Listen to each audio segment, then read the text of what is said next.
Friday, Q&A, Fanmail, lovely. Cheerful fire going here, and I'm going to answer some questions. Well, first, news. The first major event that I will be attending has finally made opened registration, so there will be a call to arms to that soon. Stay tuned, probably early next week.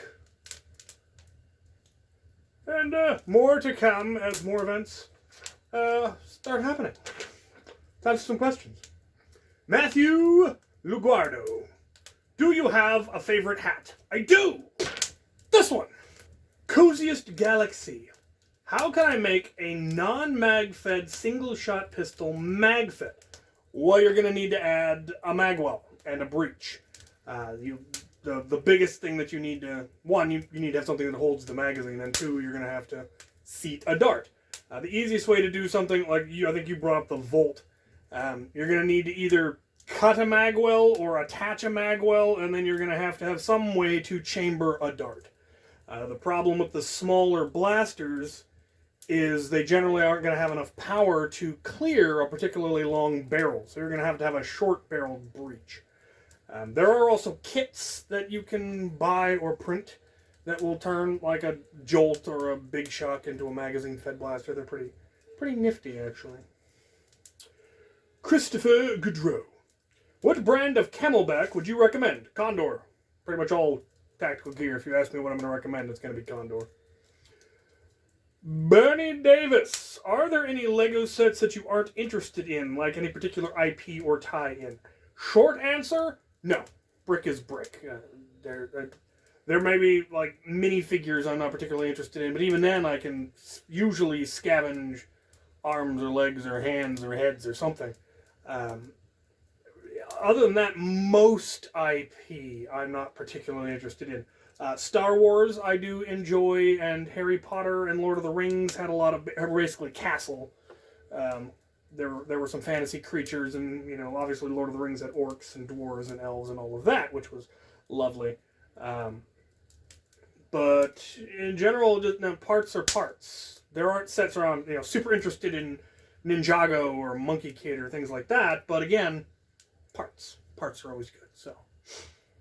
Zebra Striped YT. You mentioned Warhammer. Are you a fan? If so, have you seen the Magic the Gathering Warhammer crossover? I am a fan of Warhammer, though I've never played it and have no interest in playing it. I just love the lore, and I was not aware of the Magic the Gathering Warhammer crossover because I'm not into Magic the Gathering. So I know there's a Munchkin Warhammer, and that I wouldn't mind playing someday, though I don't plan to acquire it for myself. Let's get folding! Do you plan on doing anything with your YouTube community or YouTube fans? Well, yeah, all the events that I travel to, that's all largely fan stuff. So when I do the call to arms, I'll be calling on my fans who are attending that event. If you're interested in running with me and part of my squad, or if you have a squad and want to coordinate with my squad, that's what all of that is. So yes. Let's get folding again. Do you have a bucket list? And if you do, what is the one you want to do the most? I don't really have a list. I mean, obviously there are things that I want to do. There was one that it's been on my list for a while. That I swore I would do this, and this year I hope to finally do it. I want to return to Carcassonne in the south of France, and I'm going to play Carcassonne while I get there. It's my favorite board game. I bought the travel kit specifically so that I could play Carcassonne on the walls of Carcassonne, hopefully later this year. Loikfa! What is your favorite Transformer? I was always a fan of Ultra Magnus, which is why when the Transformer movie came out back in the 80s or 90s, whenever it was particularly traumatizing because he just dies and his head rolls away. It was brutal. Django Rumrunner. What or when will you be restarting Monday Mod Tips? I don't know. It's definitely on my list, especially the reassembly, disassembly videos, but I don't have a timeline. I've got a lot of other stuff I want to get done first. So, but I'm making progress on those. Oh, am I making progress? I made a button light up. More on that later. Well, but later next week. Joshua Mayfield, what book are you currently reading? I am currently reading, I believe, Republic of Thieves. And I have been for far too long. I keep getting distracted and not getting my hour of reading in every day. I need to get back to making that a regular thing. Because I got a lot of books now, and if I don't start reading them, I'm never going to get through them all. Stuart Craig, is it possible to change the way a blaster fires? Yeah, you can replace the internals with different internals. Some of them it would be a lot of work. Like if you wanted to make a flywheel blaster string powered, that would not be particularly easy. It's fairly common to take Springer shells and put flywheel in them. Flywheel the World was built on that concept of putting a flywheel cage in a retaliator or a deploy or a long shot and stuff like that. That's fairly common. Going from like flywheel to Springer is less common, but it has been done. There's lots of shell integrations where people took the guts out of one blaster and grafted them into another. I made a Nintendo Zapper air powered. So yeah, it can be done. It's just a fairly complicated process, but it definitely can be done. Dustin Bergen, if someone was to come to Makerspace, what time of year would be ideal? Either early summer or early fall. Our winters are cold and damp, our springs are warm and damp, our summers are very hot. Our falls are kind of nice, but then it gets damp again. This is a temperate rainforest. It's always damp. It's how it is.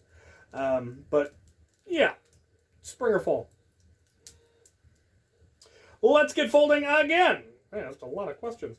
How do you find out about Nerf Wars? The internet.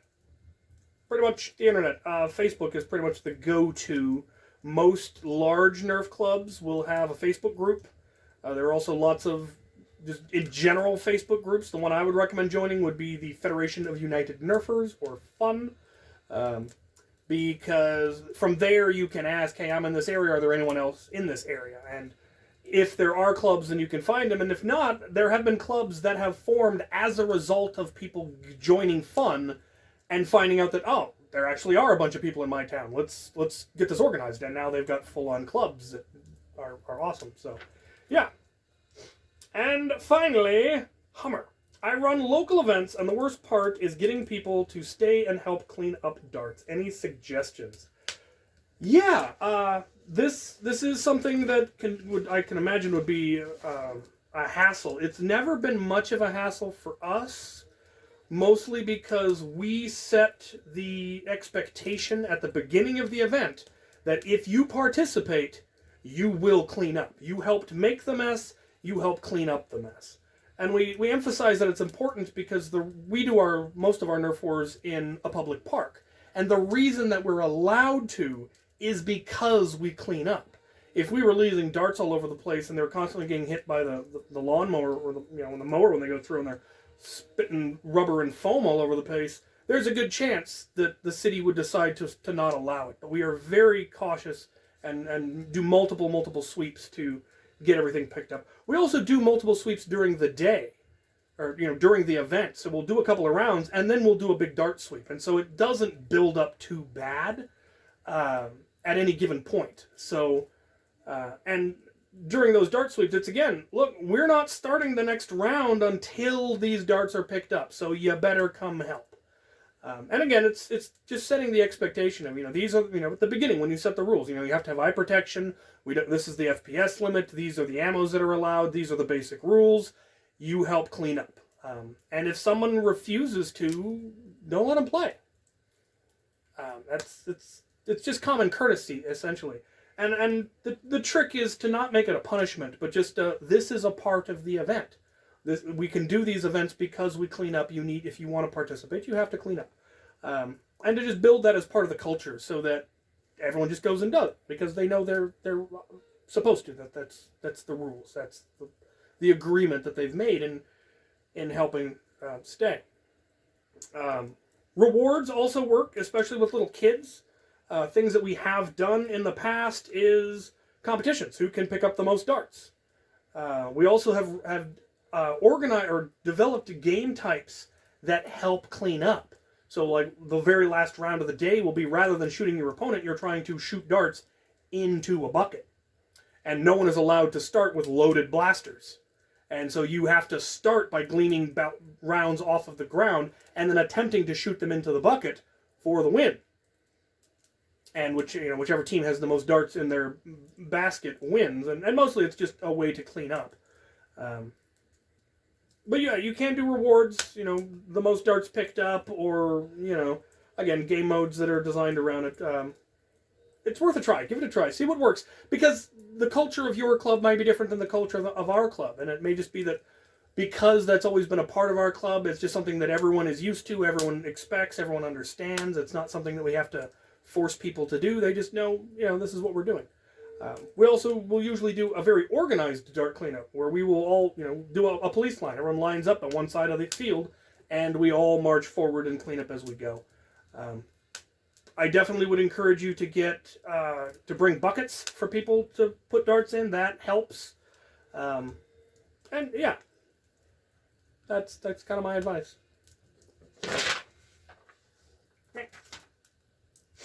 Right. I have one package, but it is from Daniel Rao, which he sends me some pretty cool stuff, so I'm excited about this. And I'm going to open it up after this potential ad. Right, let's get into this. And what do we have here? We have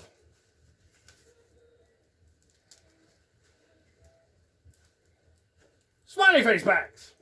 Speaking of dart collection bags, I have a bunch of smiley face bags. Well, that's neat. That's pretty neat. I wonder if there's a note. Oh, there's a blaster in here. Interesting. How? Is it just, I think it's just slam, fire, multiple barrels. Fascinating. I'm going to have to try this one for K26. You never know with something that doesn't have any kind of a catch. Fascinating. We'll put it on the pile. A jolt in my colors. Cool. Blamity. What if there's eventually going to be a no darts in some kind of a holder? Neat. Neat. Nifty. Nifty. And at the bottom, the note. I opened the wrong side of the box. I wonder if it was labeled. No.